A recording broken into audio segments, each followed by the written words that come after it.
Did you know that moment of inertia is a reason why a ship can never sink by pitching? This makes us wonder, what is moment of inertia? Before we jump in, check out the previous part of this series to learn about what reactive systems are. Now, there are three basic types of moment of inertia. The first one is mass moment of inertia. The mass moment of inertia is a measure of the distribution of the mass of an object relative to a given axis.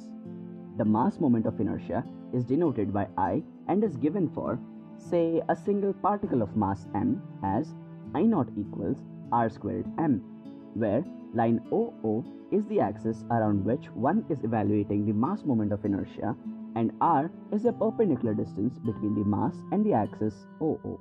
As seen from the above equation, the mass moment of inertia has the units of mass times length squared. The second moment of inertia, also known as the area moment of inertia, is a geometrical property of an area which reflects how its points are distributed with regard to an arbitrary axis. The second moment of inertia is typically denoted with either an I for an axis that lies in the plane or with a J for an axis perpendicular to the plane. In both cases, it is calculated with a multiple integral over the object in question. Its dimension is length to the fourth power.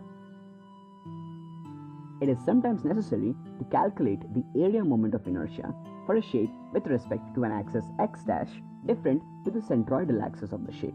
However, it is often easier to derive the area moment of inertia with respect to its centroidal axis x, and use the parallel axis theorem to derive the area moment of inertia with respect to x dash axis. The parallel axis theorem states that area moment of inertia about an axis x dash is equal to the area moment of inertia about the centroidal axis x plus the product of area and the squared perpendicular distance between x and x dash.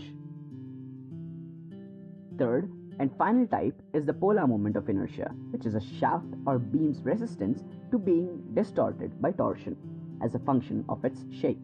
The rigidity comes from the object's cross-sectional area only and does not depend on its material composition. The SI unit for polar moment of inertia, like the area moment of inertia, is meters to the fourth power and is denoted by J. Hence, we first saw what the mass moment of inertia is, then learned about area moment of inertia while looking at the parallel axis theorem, and then went on to see what the polar moment of inertia is. So like, subscribe and comment with your feedback to help us make better videos. Thanks for watching. Also, thanks a lot for those constructive comments. You help the channel grow.